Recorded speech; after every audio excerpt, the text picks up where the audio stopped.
Hi everyone, welcome to Lecture School Plus. Myself Roshna, your economics faculty.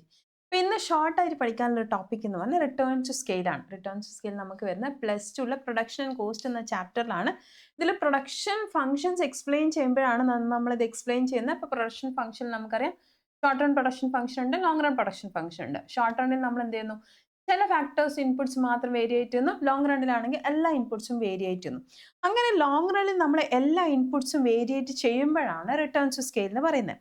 Return scale refers to how a firm's output changes as it increases or decreases its input. അപ്പോൾ എല്ലാ ഇൻപുട്ടും ഇൻക്രീസോ ഡിക്രീസോ ചെയ്യുമ്പോൾ നമ്മൾ ഔട്ട്പുട്ടിൽ വരുന്ന ചേഞ്ചിനാണ് നമ്മൾ returns scale എന്ന് പറയുന്നത്. റിട്ടേൺസ് സ്കെയിൽ ശരിക്കും നമുക്ക് 3 ടൈപ്പ് ഓഫ് റിട്ടേൺസ് സ്കെയിൽ ഉണ്ട്.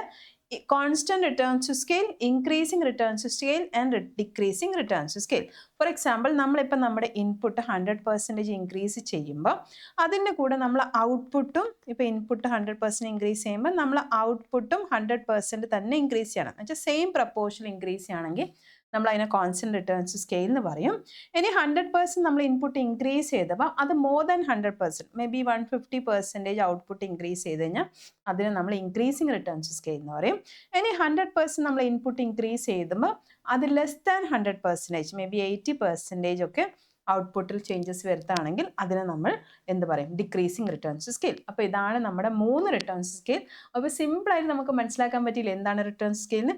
ഇതുപോലെ നമുക്ക് ഷോർട്ട് ആയിട്ടുള്ള കുറച്ച് വീഡിയോസ് ത്രൂ നമുക്ക് ഇങ്ങനെയുള്ള കോൺസെപ്റ്റ്സ് മനസ്സിലാക്കാം. അതുകൊണ്ട് do follow Lakshya school plus. Thank you.